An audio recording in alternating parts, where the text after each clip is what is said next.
And welcome to Habit Nerd, a podcast show that knows that few things can have a more powerful impact on your life than improving your daily systems, habits, and mindset. I'm your host, Dr. Bree Hurn, a multi-passionate researcher, lecturer, speaker, and coach. Once a perfectionist who was always busy but not necessarily effective, I overcame illness and burnout and am now obsessed with sharing the science and systems for working with efficiency and habits for abundant health in your mind and your body. Each week, my guests and I share stories and lessons backed by research. So let's buckle up and dive straight into today's empowering conversation. Hi everyone, today I had the very great privilege of interviewing Natalie and Sebastian Khoury. Now, Natalie and Sebastian are part of a family who happen to live in my local community. Natalie and Sebastian co-authored an incredible memoir called The Worst Best Year. It's a profoundly moving book and it tells the intertwining stories of 15-year-old Sebastian and his mum Natalie as they confront Sebastian's battle with cancer. Now, it's a fascinating story because Natalie isn't a stranger to Hodgkin's lymphoma, the same cancer that Sebastian was diagnosed with, because she battled the same disease 8 years ago, then a mother of 3 little children. Our conversation is just like their book. It's insightful, it's moving, honest, humorous.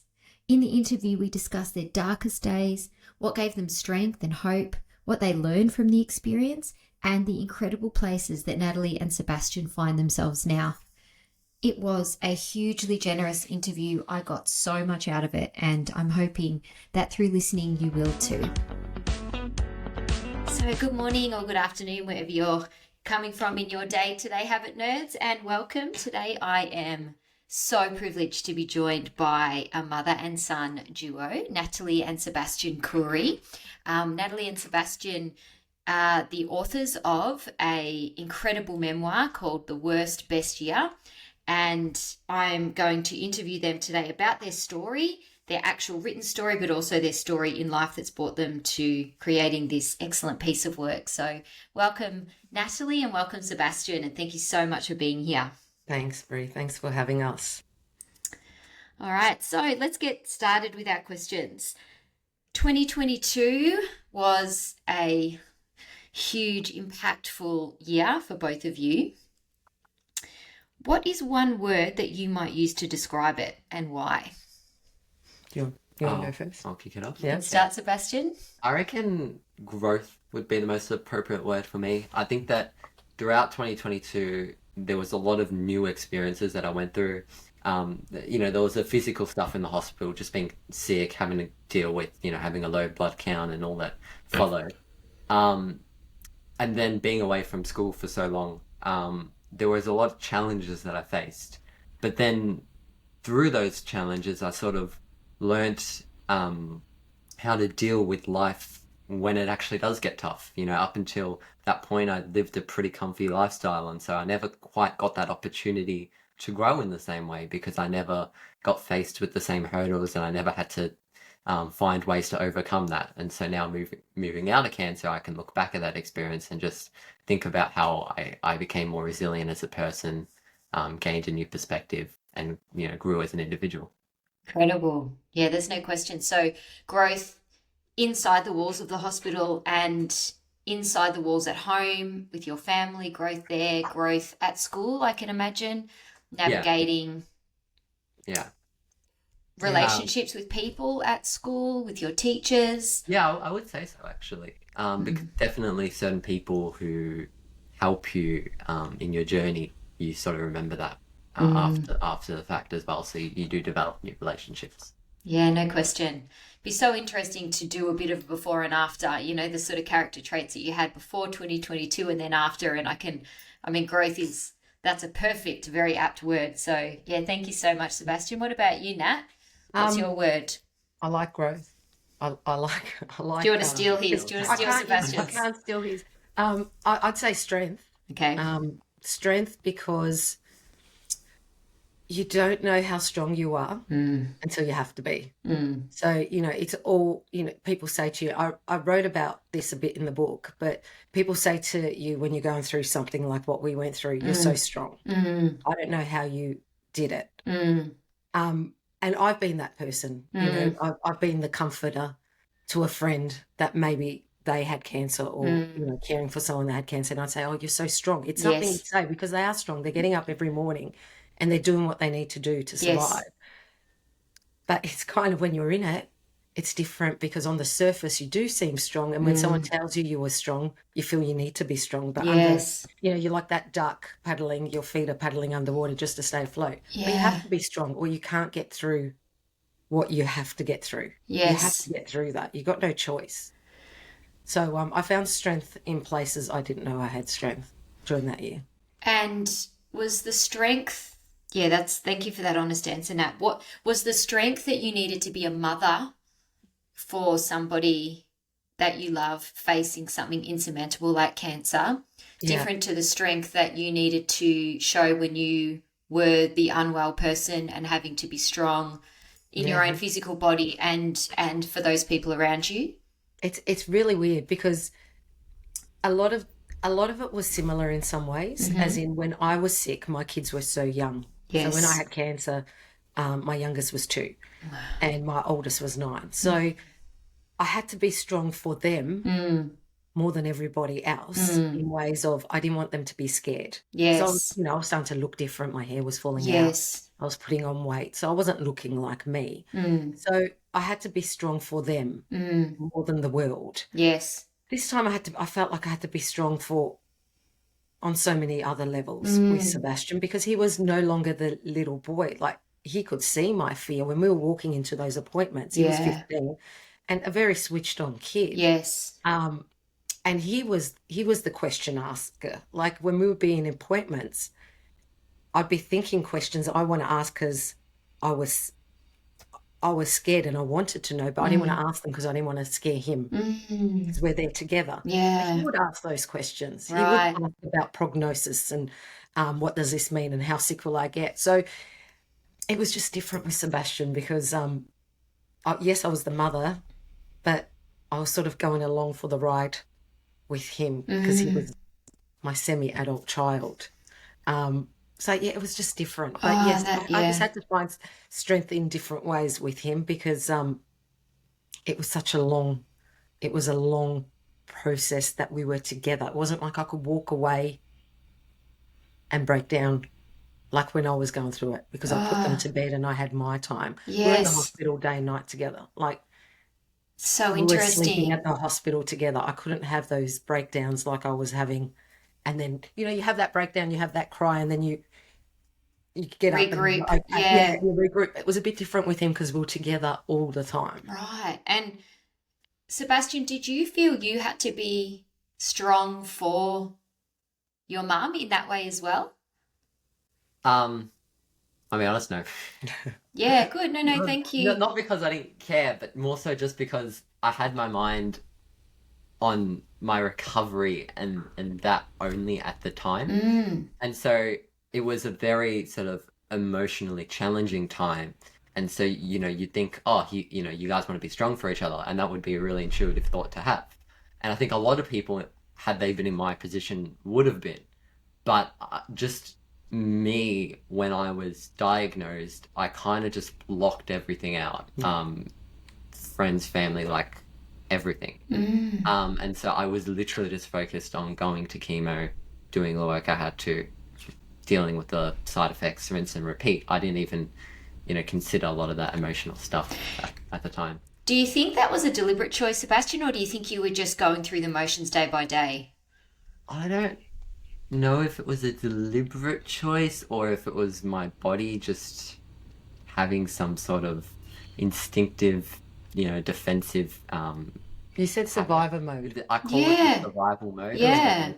Before, but pretty much where the body was just focused on getting better, and I don't know if that was just something that I instinctively had within me or I chose to activate. I don't think it was 100% deliberate, but I was conscious that it was happening. That's the most interesting part for me as a reader of the book, and I hope that other readers gain this as well, was that juxtaposition between both perspectives of the similar experience and the way that you've, it's almost as if the same experience is told, Nat's perspective, Sebastian's perspective, Nat's perspective, Sebastian's perspective. It would have been an easy write, I would imagine, for the book if the first half was Nat and the second half was Sebastian. But as a reader, being able to, and I suppose being a mother myself, read it through a mother's eyes and then read it through a 17, or were you 16 when you wrote the 15? I was 15 when I was diagnosed and treated, Yes. but 16 when 16 when you wrote the 17 book. edited. Yeah, so even that is very interesting. So it's the word strength, as you're articulating the word strength, and the way you are, Nat, are quite different, even though we're talking about the same experience. And I find that is so true, that you don't know the strength that you'll need to call upon until it's required of you, of course. But I have heard another parent of a very sick child answer a similar question when the interviewer said to them, how did you do it? Like, how do you get up every morning? And she said, what would you have me do? Like, what do you expect? Like, what do you think I had the option to close the door and stay in bed and say, that's what you want. That's what you want to do. Of course, that's what you want to do. But, I just, so you're saying the same thing in a different way. Like, what was my option? So I had to show up and be, the word strong almost doesn't even cover it, because it's so nuanced, as we've just spoken about, that, the way you say, oh, you're so strong, to somebody else in your life, and the way you had to exhibit strength are quite different. Yet we use that word to kind of cover all of that experience. So, that's fascinating. And I'm really interested in the language that you've both chosen to use there. So growth, Nat, you would have had a huge amount of growth. And Sebastian, you've exhibited a huge amount of strength. So those words could have been interchangeable for both of you. And there's I'm sure when I give you that question, there would have been 15 other words that you could have chosen, used for that experience as well. Yeah. So you've come out the other side with this beautiful book, and, I've heard it said before that it's better to talk from a scar than a wound. Yeah. So you probably couldn't have written this book in the way that you have whilst you were going through it, of course, because as Sebastian said, you're in survival mode. It's, it's raw and it's ugly. Coming out the other side is this story of absolute hope and resilience. And we know it's had a happy ending at this stage. So, it's a really hopeful, and, I found myself crying and laughing but smiling a lot through the reading of the book, which is a real gift that you've done it afterwards. But there would have been incredibly dark times throughout this experience, and that comes through the book.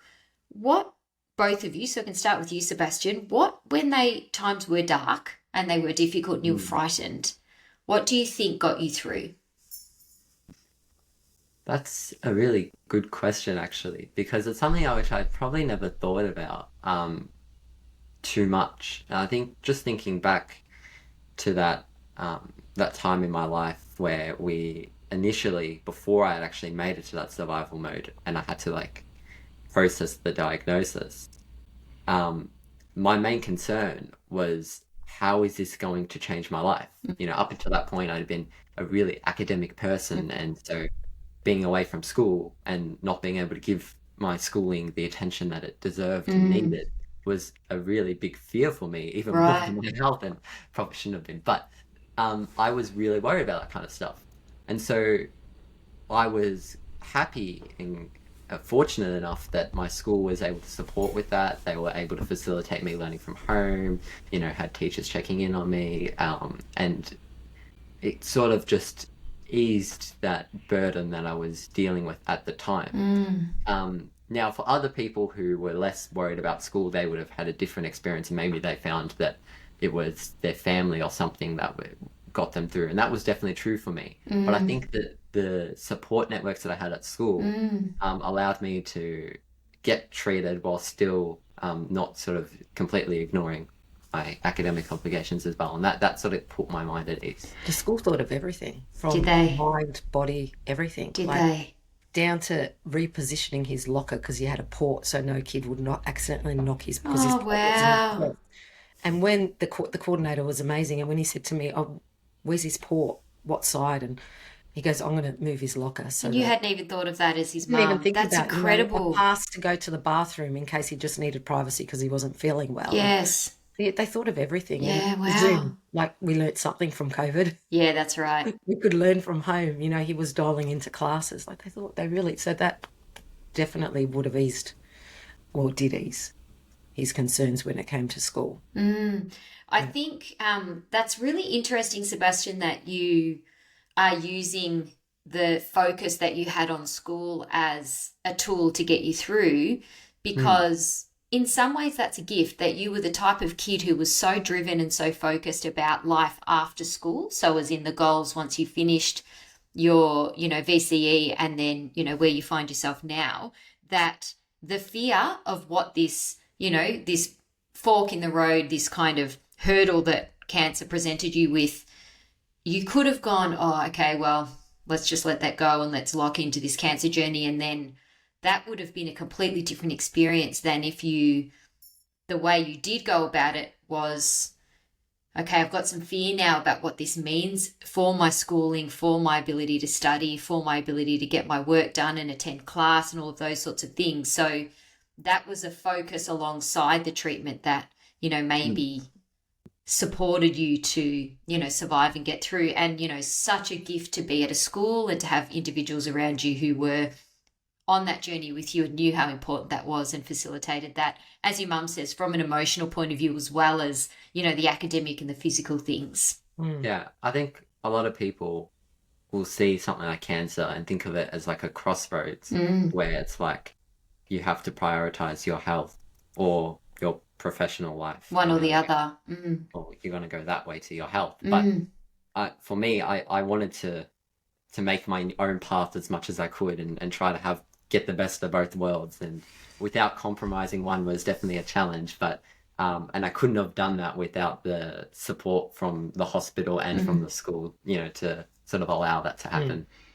And don't undersell yourself there, Sebastian. So there would have been 100 different times where you could have taken the easier road and you didn't, so you remained focused and you remained, cognizant of the need to. I'm sure you were tired and didn't want to study. I'm sure there was, times when you wanted to close a textbook and go to bed and you didn't, and you kept, pushing through. So, that would have taken an enormous amount of physical resilience and emotional resilience to, stay that course as well. So, yeah, that's you had the support, but you can only support someone who wants to support themselves. So, you put that work in as well. So that's incredible. And it's an inspiring story for other people who are going through a challenge. I think that life is nuanced and that you can do two things at once. You can, be a mum and you can be sick, or you can be a student and be sick. And, sometimes things that the seesaw will look a little bit uneven, but that, having separate foci apart from what's sort of straight in front of you at the same time is probably a pretty healthy way to look at things. So, and not something I think many people would be able to manage in the way that you did. So that's really inspiring. Thank you. Yeah. What about you, Nat? The dark times as a mum throughout 2022. One would be my support network. Definitely my support network. I remember very early days, one of his first, he had a couple of surgeries in those early days, and one of his first surgeries, I was sitting in recovery and I was thinking the next day, my youngest had an after school, it was trivial. It was a birthday party or something he had to go to. I can't even remember what it was. But I knew I had to get him to that event. George was working and we were about to spend the night in hospital. Right. And I was like, how am I going to do this? And it was just all feeling a bit overwhelming. Yeah. And George said to me, and it was COVID times. Yes. So it was getting George into the hospital, my husband George into the hospital with me in these times were really tough. Like we had to get permission every time we had to get him in. And it was one child, one parent. Right. Most of the treatment. Right. So they allowed George to come in and see me in recovery. And as we were crossing paths, we couldn't both be in the recovery room at the same time. So as we were crossing paths, he said, call someone. Just call someone. You've got a network of friends. Absolutely. I called this one particular friend. And up until that point, I actually didn't fall apart. But when I was on the phone with her, I just fell apart. I was like, I can't do this. I can't get Elijah to this thing tomorrow. I don't know how I'm going to get Elijah to this thing. And she was like, Nat, stop. Yeah. Like, just stop. We've got this. Yeah. Like, we've got this. Don't even worry about it. And they just all took over, like the friends, the family, they just all took over with taking Elijah and bringing Elijah. And my older son was 17 at that time. And, you know, they all took over, like friends and family, and taking them, bringing them and doing things that I should have been doing as a mum that I couldn't for the next 6 months. Yeah. So I couldn't have done it without that support network.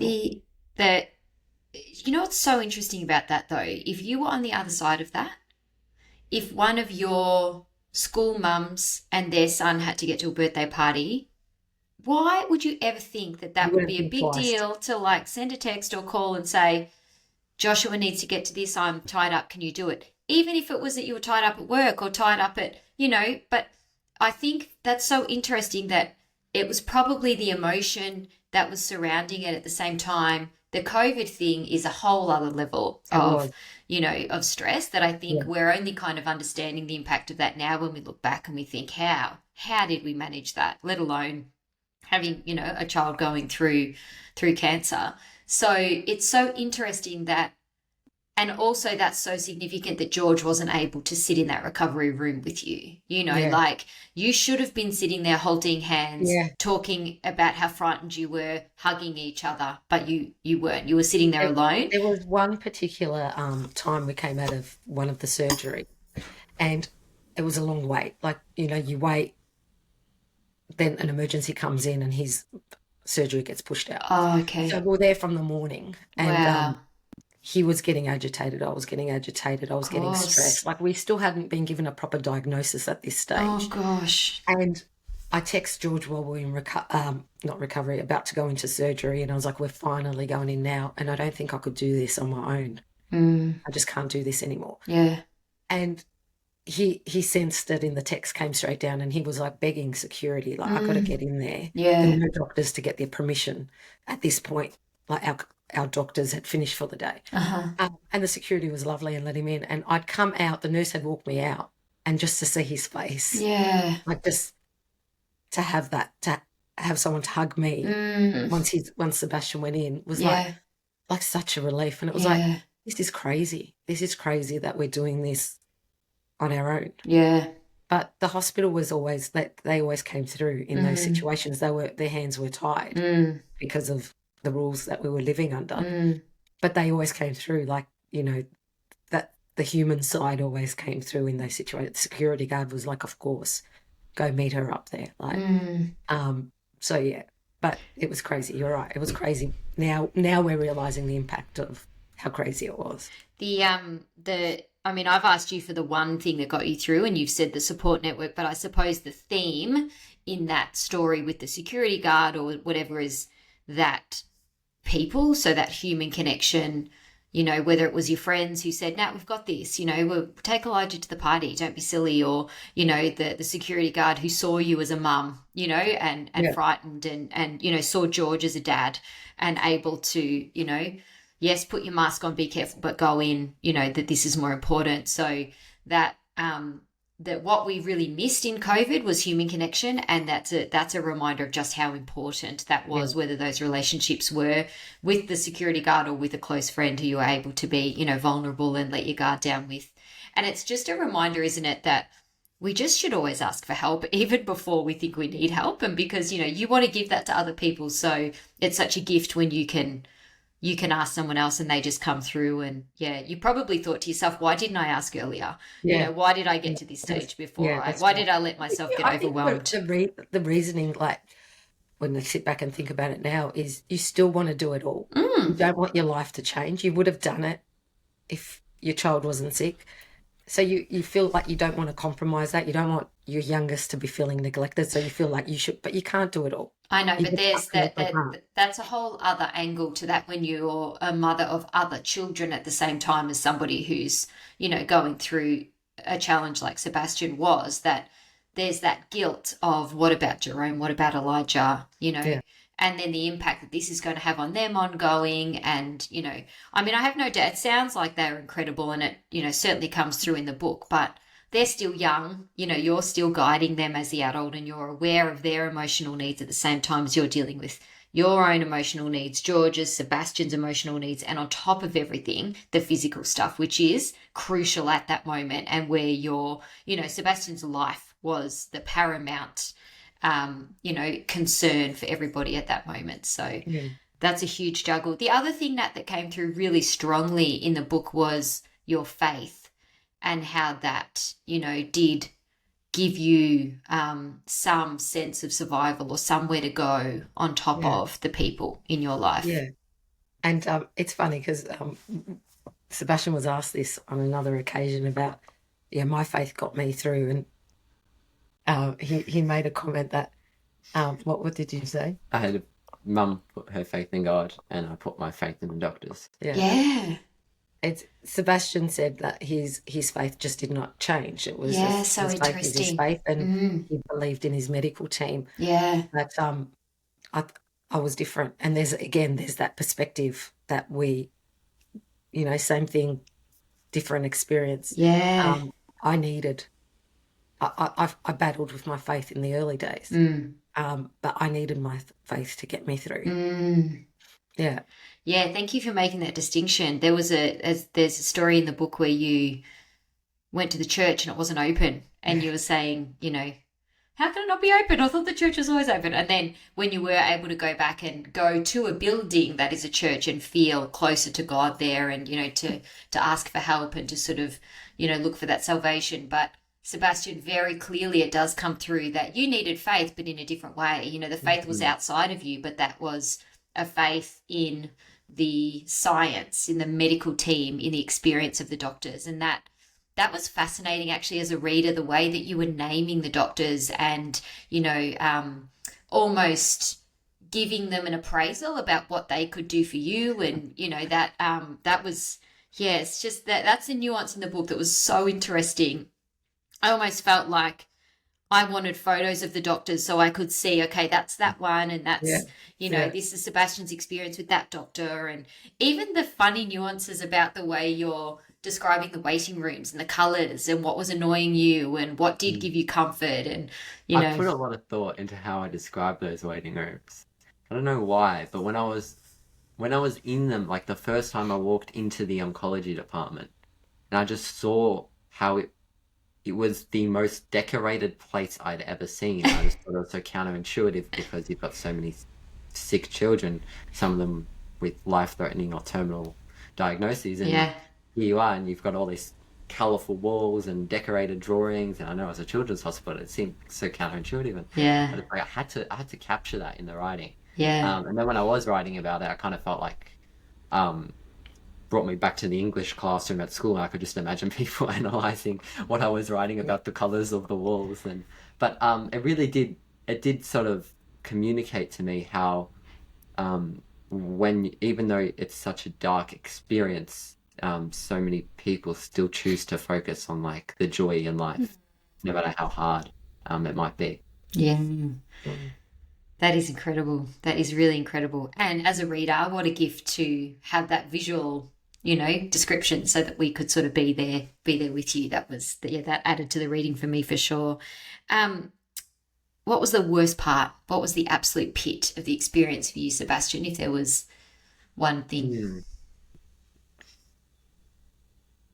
The worst part for me was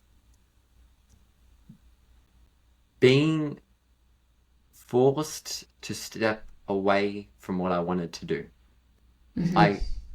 When I was diagnosed, when I was being treated, I didn't have a choice on whether or not I could, go see friends or go see family or go do homework. I had to, go to hospital. I had to get chemo. I had to deal with the side effects. And so it took away the control I had over my own decisions in my own life. And I became a prisoner to the disease for 6 months. And so I lost that control.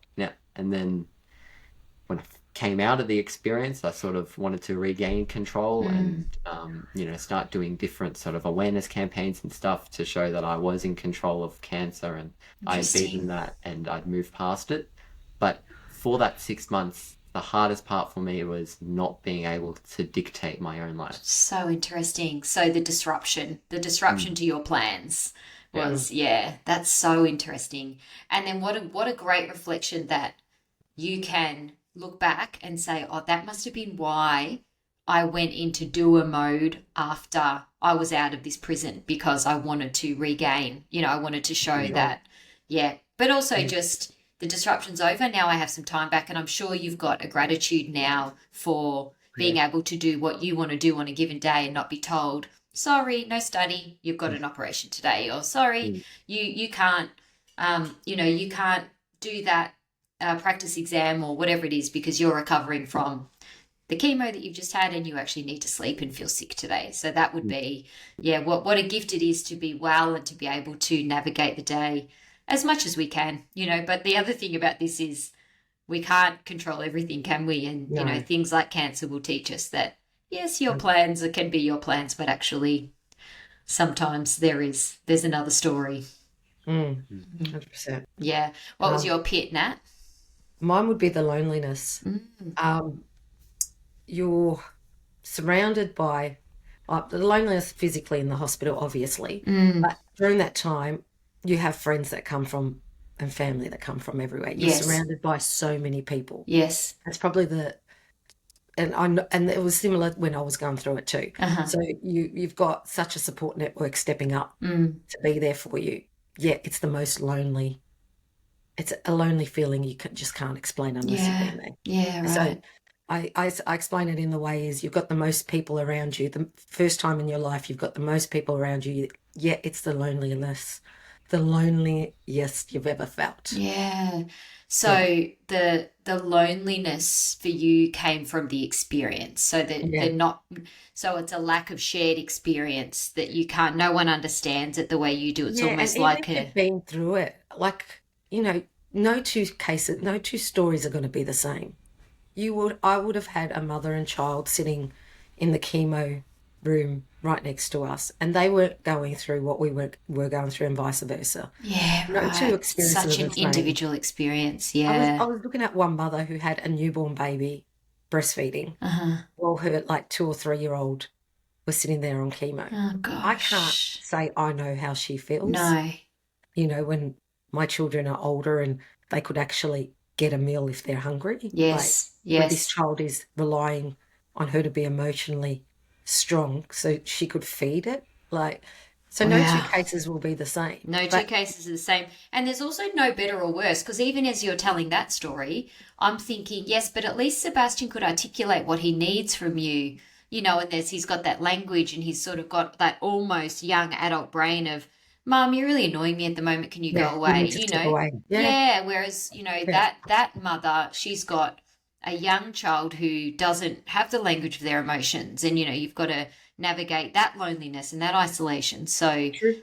I think the loneliness that's from a physical point of view, as you say, because it was COVID. Even if it wasn't COVID, I could imagine there's an isolation there where you're probably there's always going to be limits in a surgery, in a recovery ward and that sort of thing, where you would like to have all three of your boys, George and the other two, sitting with you, but that wouldn't have been possible. So yes, the physical loneliness, but the loneliness of the experience, as nobody can see it through the eyes that you're seeing it through, and that would feel incredibly lonely. Yeah.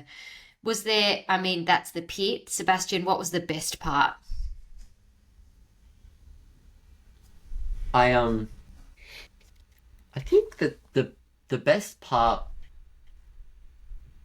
I don't think it was a single event. There was ringing the bell at the end. You took mine. That's my best part. It wasn't because chemo was over. It was because I was getting to enter this new chapter of my life, which was new and exciting. And I was able to take everything that I had learned from the experience and apply it to the new life that I had.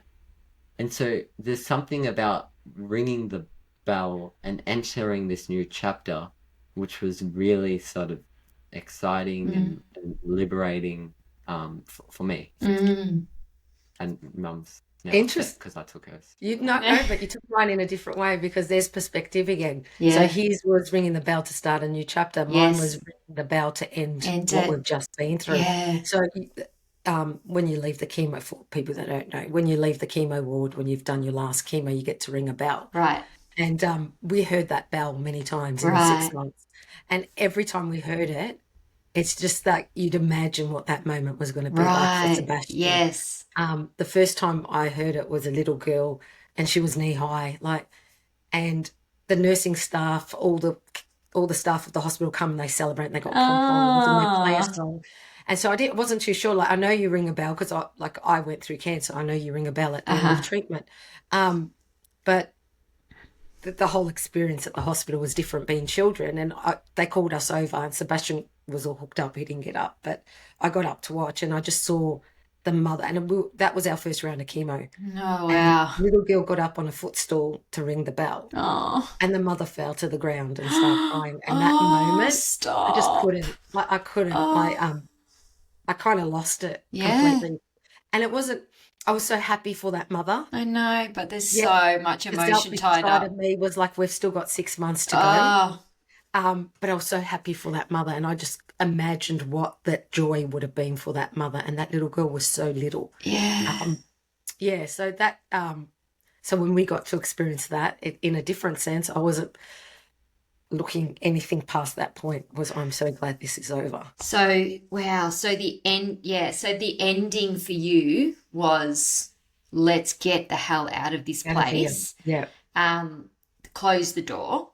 Sebastian's was opening the door. Yeah, he was thinking, let's become an oncologist and let's go down that path. His mind was completely different. It was definitely a defining moment of the journey of my life even. In fact, in my trophy cabinet, I've got all these awards lined up, Docs of Year 7, runner-up Docs for Year 8, Docs Year, and all of these really prestigious trophies, but then I've got one bell there. I've just kept that bell. Do they give you a bell? Well, they didn't give us a bell, but we had a bell at home, and that was sort of... That was the symbolic. We got bought him a cake at the night of treatment finishing, and we put the bell. Amazing. And he rang it at home with friends and family around. Stop. So that would have been incredible. I've kept that bell, and I sort of keep it there on the trophy cabinet to sort of remind me that was one of my achievements too. It's my achievements are not just academic. It was your biggest achievement. Yeah. This is too much. So the I want to say this in the interview. I know I've texted it and I've said it outside the interview.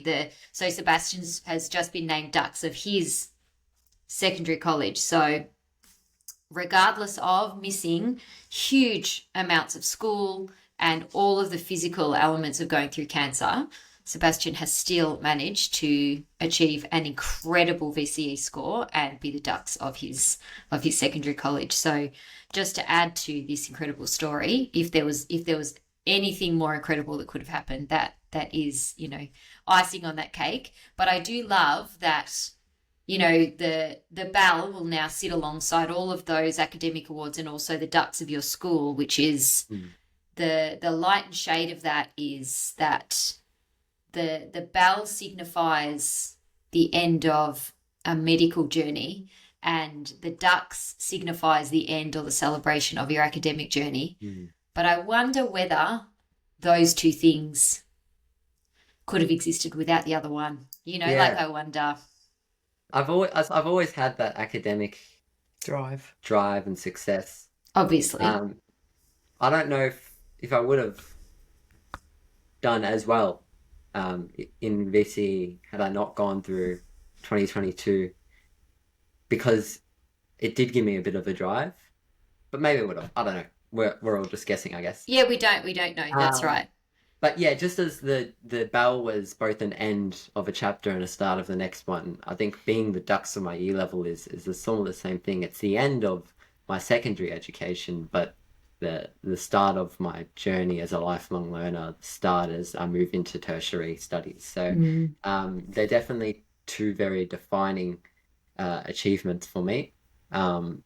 Because they mark that transition stage. It's not just the end, it's not just the start, it's both at the same time. Yeah.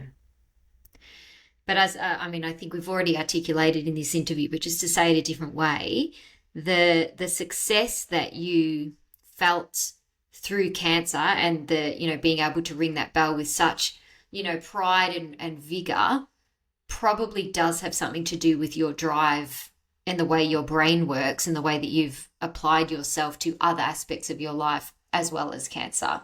So yes, the medical team and the doctors were the ones who got your body through that, but it was your brain that got you through the mental and the emotional side of that. So much so that when we were in chemo, like when we were doing chemo, he learnt everything there was to learn about the different drugs and how long they take to get administered and why they use different machines. Like, he was just so inquisitive, and the nurses and doctors would come in and they're like, oh, they're in awe of him. Sebastian, go to sleep. Yeah. And, I'd ask the question, how long to go? And he'd look and he was 15 and he'd calculate and he'd tell me how long to go. And the nurse would look over and say, yeah, that's how, just ask Sebastian. You don't have to wait for us. That's incredible. Yeah. And I did appreciate you in the book naming the drugs, because for someone like me, I've got no idea what you're talking about.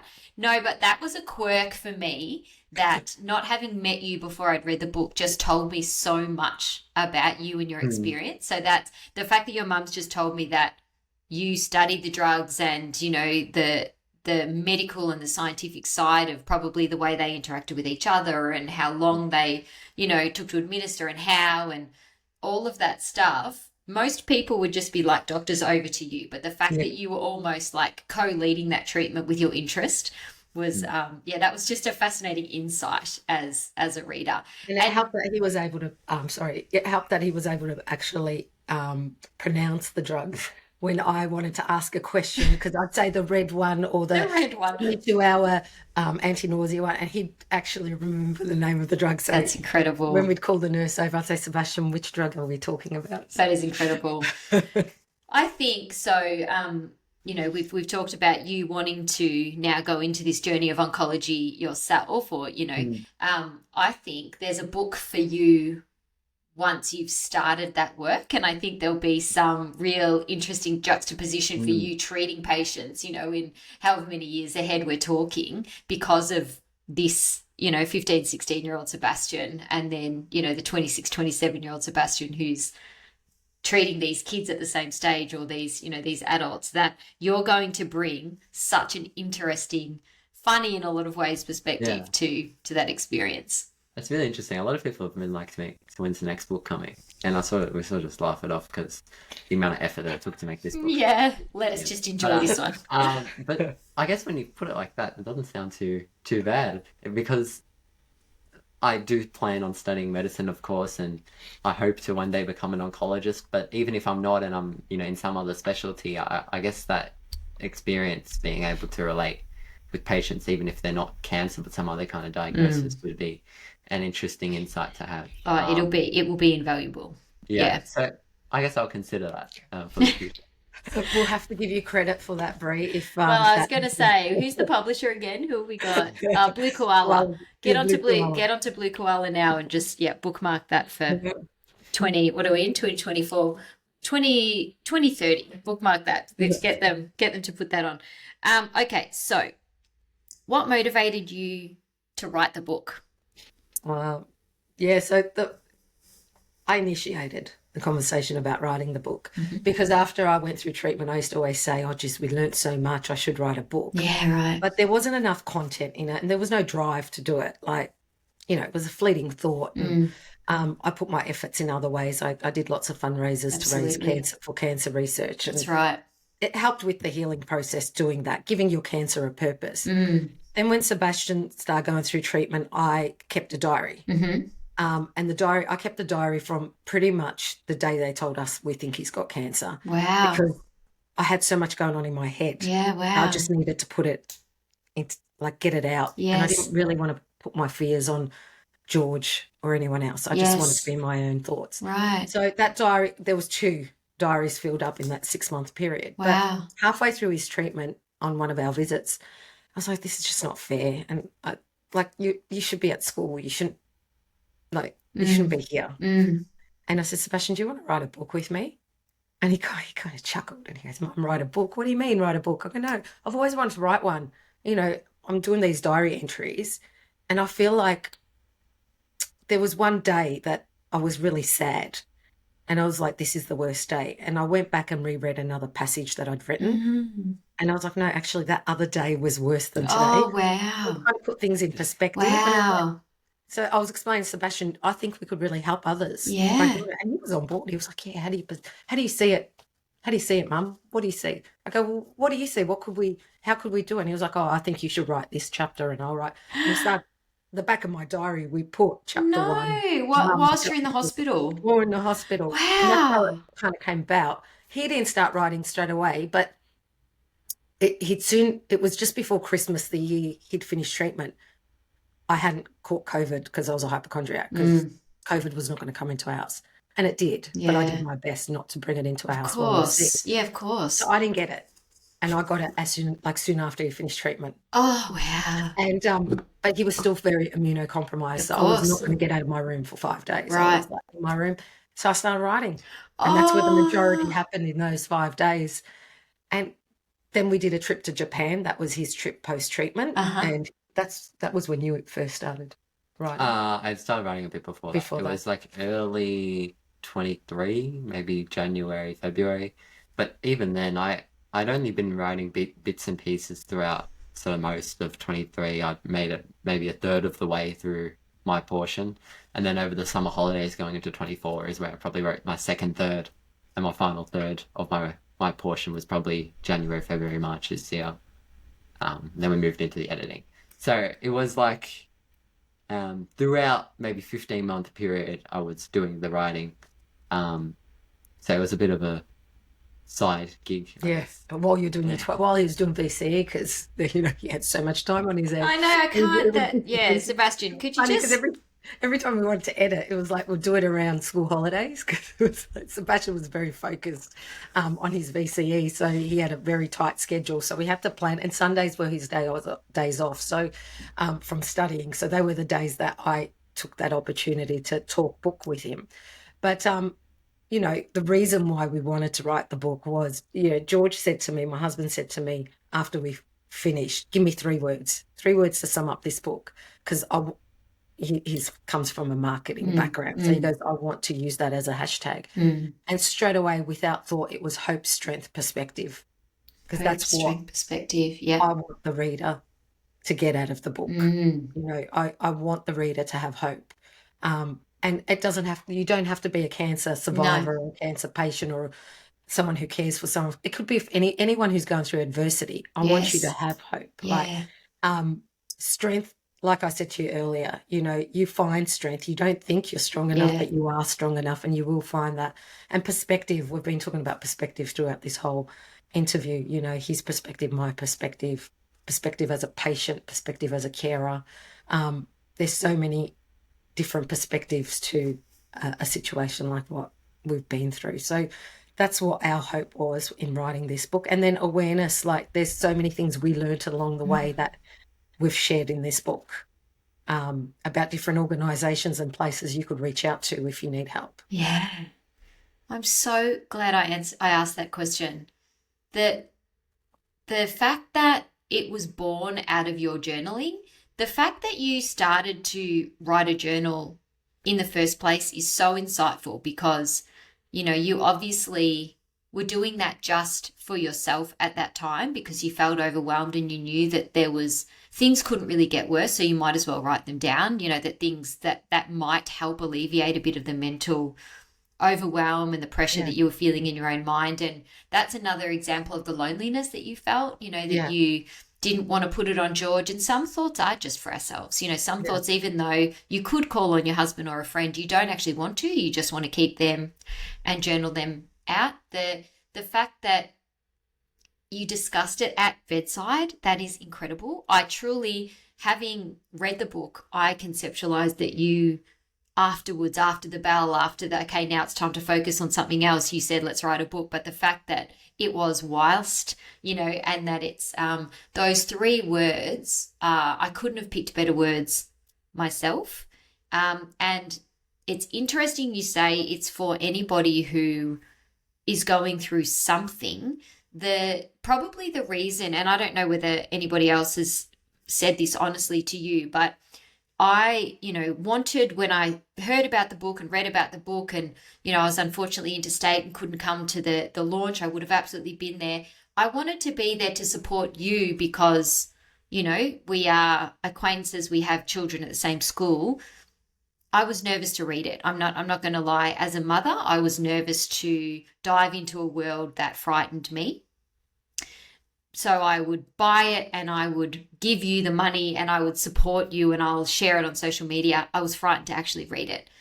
Now I've read it, and it's not for me about cancer. It's about adversity and hope and perspective. And that's why I wanted to say to you that I laughed and cried and grimaced, and it was a ride that there was so much to gain from it. So you've done some teaching for your cancer journey, Nat, and as a mother, we want to teach people, we want to give this message, but it's actually more than that. I think it's making the reader dig into themselves and relate to it in whatever way that is relevant to them and their own lives. Thank you for saying that. It's funny, I've got a close friend, well, she's a relative, and she said she's purchased the book and she hasn't read it yet, and she goes, I don't know if I can, because she was riding the ride with us emotionally. She goes, I just don't know if I'm ready. To be too close. I'm going to get her to listen to this podcast. I do think she should read it. I had exactly the same experience. I don't know if you know Lee Sales. Lee Sales, the ABC 7:30 report journalist. So she wrote a book a couple of years ago called Any Ordinary Day. And it is stories of people who have gone through adversity. So Stuart Diver's in there. There's, some, the Port Arthur massacre survivors are in there. It's basically ordinary Australians and people that we would know who their day changed. They woke up in the morning and their day was as normal, and then they got a diagnosis like you guys, or there was an accident or something, and life's different from then on. And there was one chapter in there of I think a husband who had lost his wife to cancer, and they had like 5 children or something. And I had the same experience reading that book. I read every chapter except that one because I was just too frightened. As a mother, that's something that frightened me. But then I heard a few interviews, and it was these sorts of words: hope, resilience, and that things will be okay. In some way things will be okay. And after I'd heard other people relating to it in that way, I went back and read that chapter, and I was so glad that I did. So I hope people get that message from your book as well, that there's so much to gain from it, and that it is about cancer, and that is, it is, as a reader, really fascinating to walk that journey with you, to be inside, as I said before, Sebastian, inside those waiting rooms, inside those doctor's appointments where you're having that back and forth conversation.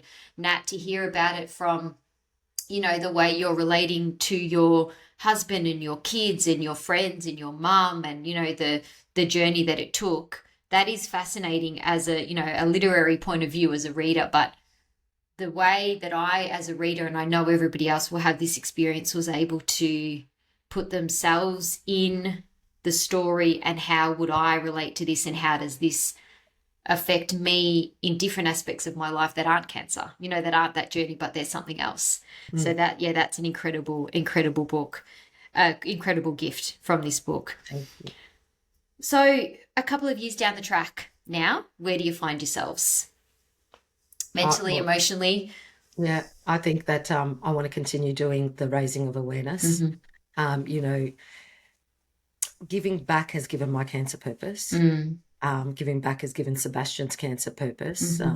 So I do want to continue down that path to help with the healing, because when the treatment stops, that's when the wheels fall off. You're, like Sebastian said, you're in survivor mode to get through that process, but the emotional trauma actually really kicks in. Other than the initial diagnosis, the emotional trauma really kicks in once treatment finishes. Right.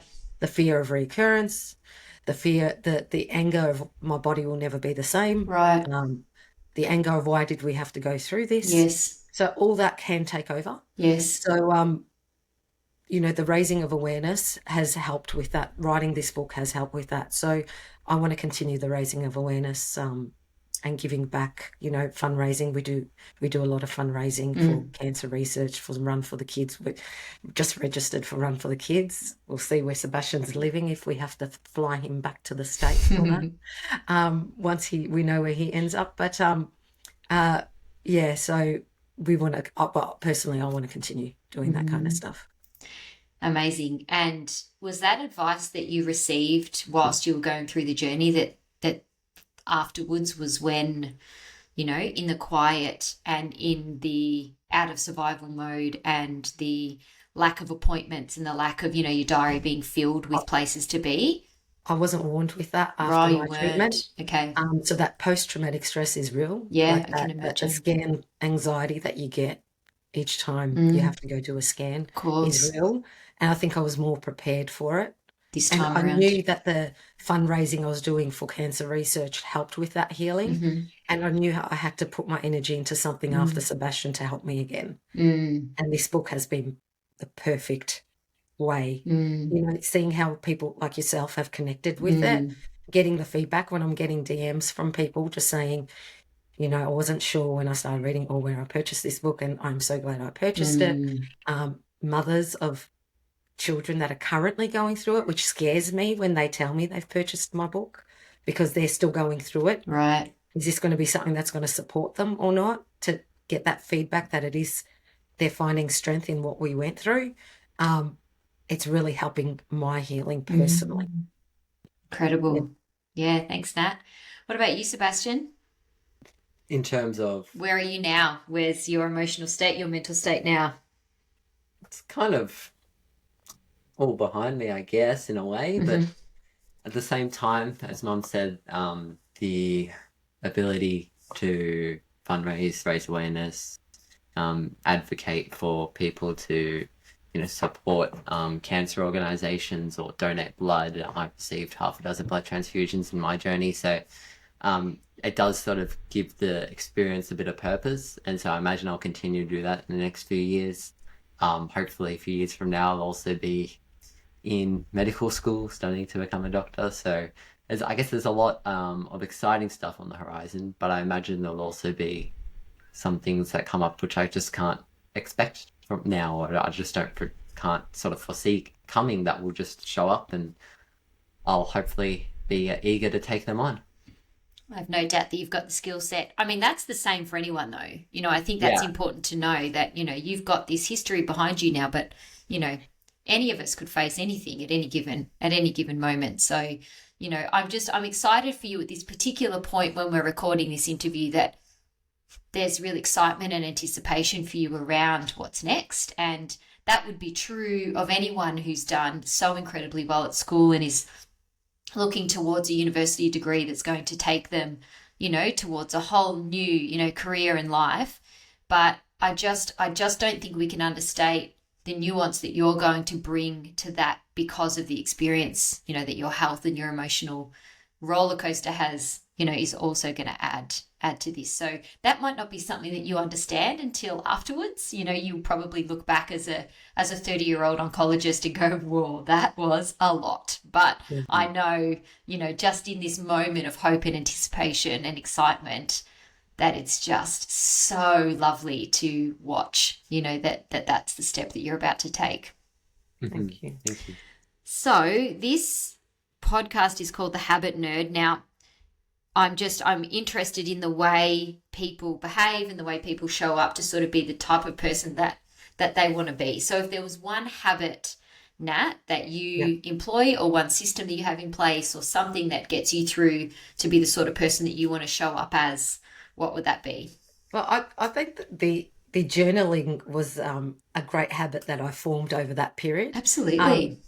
Obviously, I had a lot of time, sitting around, so lots of time to write.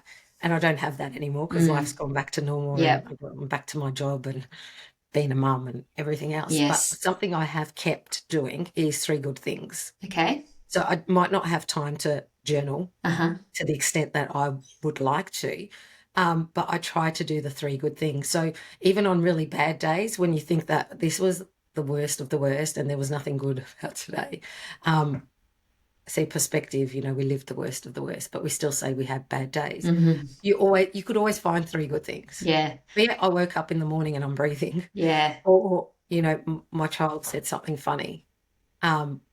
You if you sit and you reflect, and I think mental health is a work in progress. And I Absolutely. think anyone that's been through anything, not what we've been through, anything, mental health is work in progress. And I do think creating that habit to actually have you time is really important to be a functional human being. Yeah.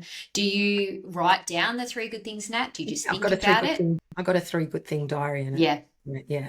So. I like that it's 3 good things and not 3 things to be grateful for, because I know, as lovely as that practice is, it gets fairly repetitive, that you'd be grateful for your health, for Sebastian's health, for George and the kids, whatever it is each day. Whereas 3 good things can be a great coffee that you had. Yeah, it can be, it does. Yeah. And it does very much train those neural pathways to look for those things throughout the day, which is where a habit like that is going to, have an umbrella effect over, everything.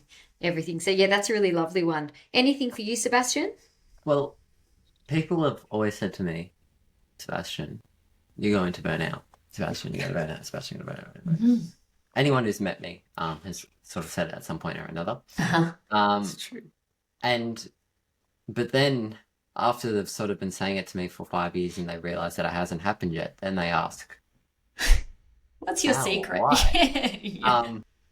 For me, for the last couple of years, and it's actually really been since cancer, have had what I call the Sunday rule. Mum sort of alluded to this earlier, but essentially I don't do like any schoolwork on a Sunday. Right. Even when I've got like a VCE exam the next week, like that Sunday, I completely like take off schoolwork.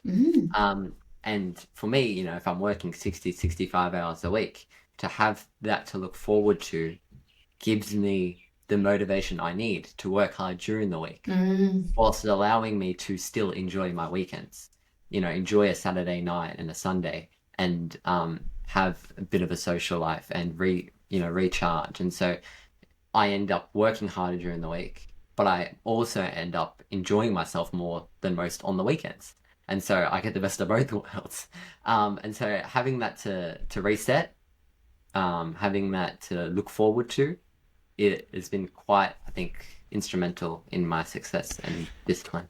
That's amazing. Nat, did you have to instigate that for Sebastian? Like, did you have to say Sunday is the day? No. So where did that come from?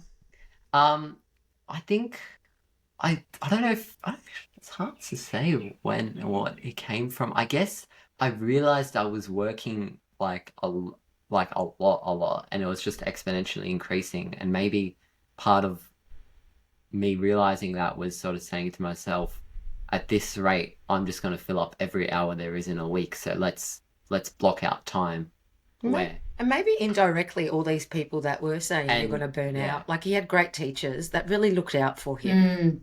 Parent-teacher interviews for us was usually, we're concerned he's going to burn out. Yeah. It wasn't, he was a perfect student, so there wasn't much to critique. Yes. But they were all concerned that it wasn't going to be sustainable. Pace himself, this is a marathon, VCE, and maybe indirectly that, I don't know, maybe that did something. But I've got to say, as a mother, I love the Sunday rule because I didn't see him Monday to Friday. He would leave the house before I woke up so he could study at school. He'd come home pretty much for dinner. He'd go to bed very early. He had strict routine Monday to Friday. So he had a bed routine. We would not interrupt that bed routine. So it was really hard to have conversations on how we're going. So we savoured everything to have Sunday. that time with him. Yeah. So we utilised that as a family. Oh, that's incredible. We knew Sundays we would plan things for Sundays, which was great for us as a family of a child going through VCE. I put that question in simply so that it was kind of relevant to this podcast topic, but I'm so glad I asked it because, Nat, yours is a habit that we can all learn from, whether it's a journal practice to kind of help with the overwhelm, but it's also, you know, as I said, creating that mindset to look for what's good, you know, as opposed to what, you know, look for what's bad, because, you know, then what you look for, you'll see. So, you know, that's something that you've created. But Sebastian, anybody that's listening will learn from you that with routine comes freedom. So you had a routine from Monday to Saturday that was really strong. Yeah, it was really from Monday morning at 4:15 a.m. to Saturday. That's what time he woke up. Saturday afternoon at like 2 p.m. because I was working Saturday morning, like doing homework and stuff on Saturday morning. But then really from Saturday afternoon onwards is when that Sunday rule really kicked in. Right. And I sort of, you know, go do something Saturday night, or, you know, get up on Sunday and go for a walk, watch some TV, whatever it was. So even though your mum's the one who has the faith, actually your day of rest, Sabbath, you know, this many people have sort of said, is that because like you're really religious, and you're like, I was the ministry captain on my high school, so I was in charge of all that faith stuff. Is that like you're really religious? I'm like, I think it's just a coincidence. Maybe one fed into the other. Yeah. But yeah, I think there's a lot in organizational psychology about planning for rest, because rest actually makes you better when you're working. And I think, you know, you may not have understood that at the time, but that would have helped your results. You would have woken up fresher on Monday because of the Sunday rest and been more effective on Monday when you woke up at 4:15. And that burnout, you know, that VCE burnout is real. Your teachers were right. You can, as effective as you were, you can't maintain that 24 hours a day. And the risk of you getting to September in year 12 and not be able to sit your exams because you get very sick or because you have some kind of mental episode or whatever is real for kids like that. So, you know, the fact that you were able to instill that for yourself, you were much better across the board. And I think we can, you know, studying or not, we can all learn from that practice of having a deliberate rest scheduled in, because that means you're more effective at everything else. So, yeah, as I say, I'm so glad I asked that question, because that's going to be a really valuable lesson, both of them, for our listeners.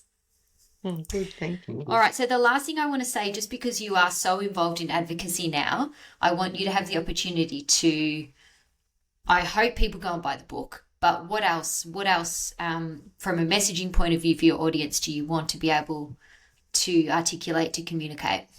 Blood donations, definitely blood donations if you can. I mean, I can't because I've had blood cancer. Sebastian can't because he's had blood cancer. Okay, but if you can. But if you can, do, because there's so many people that can't, that want to, so you could do it for us. There's also a lot of people who think they can't, but they actually can. Yeah, okay, so even that's really good. That's a good one. Yeah, and even if you couldn't in the past, try again. You probably can now. Yes. So, yeah, things do change and evolve. Even like, maybe that's 2 years ago, they only just allowed people from the UK who lived there during the mad cow. Yes. Start donating. So yes.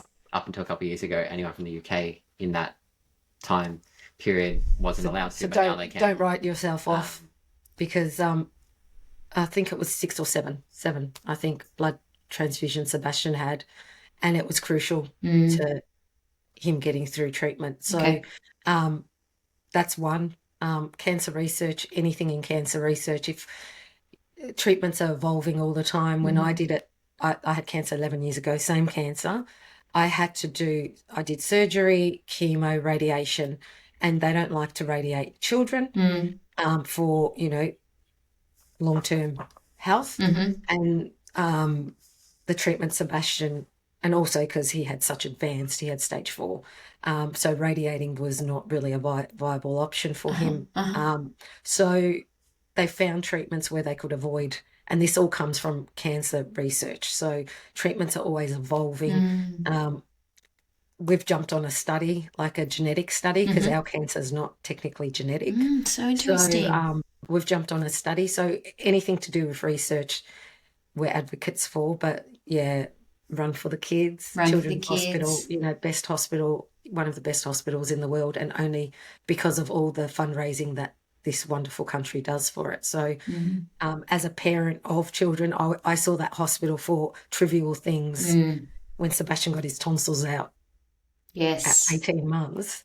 And then I've seen it again now, and wow, right at a hospital. So that comes from definite, fundraising. So we are big advocates for that too. And I would say, just as somebody who you wrote in the book about that, when you were in the hall at school, when we had, the biggest morning tea, and you spoke and George spoke, and I was there that day, and so I was able to connect that experience for myself. But even just to turn up for that half an hour to that biggest morning tea or whatever, for people who are putting those things on and see the crowd of people and the, just the example that sets, pick up a friend and take them. Another time we had it at a friend's house. I remember we went there, the conversations, the bringing the food, that as little or as big, the community that's created when there's a shared cause. And as you say, you're not discriminating for, certain charities, certain companies, whatever. It's just advocacy, research, blood donation. Everything's better than nothing. There's a whole chapter on the little organisations I didn't even know existed. Right. Until Sebastian went through treatment, that specialise in young people cancer. Not even cancer. Some of them are just for young people who are sick. So, I've written about those in the book too, because I think those charities need to be highlighted because they're like unsung heroes. Yeah. And it's not always about the money. It's not that, can I afford, do I need to use these charities because I can't afford to purchase for the donations? I don't work. It's more than that. It's the inconvenience of life. Yes. And having those charities there when your life is inconvenient. Like, this is so much out of our control. Yeah. And just having those families there to prepare a meal or send you a meal because you're day and night in hospital, or to do a grocery run for you, or to get someone to clean your house because you just can't even think about those kind of things at that moment.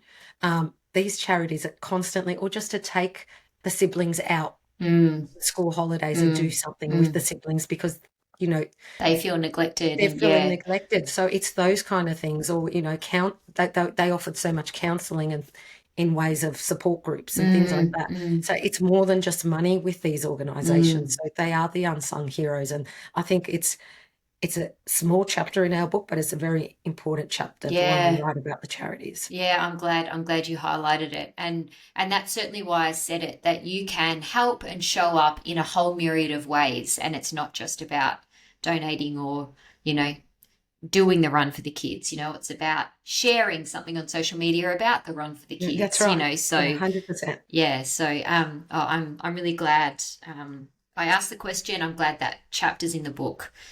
Because, the things that your readers will gain and that the people who are in your world will gain from this are just so far-reaching, and it'll be a testament to your experience and to the generosity and the selflessness of putting it down. But it will also, I don't think you can even imagine the ripple effect that, that this work will have. So congratulations. Thank you. Yeah, and thank you for writing it. Thank you. Thank you for talking to us about it. Thank you. Yeah, so we've spent over an hour together, but I know the listeners will gain just a huge amount. So thank you so much for your time. Thanks, Bree. Thank you. Thank you for tuning into this episode of The Habit Nerd. I hope you found some new inspiration, learned something new, or gained a fresh perspective. If you did enjoy the episode, I would be really grateful if you could please leave a 5-star review, as it helps the show get in the ears of new listeners, plus it should only take you 5 seconds. If you're keen for more tips and insights, then head over to Instagram and follow Habit Nerd.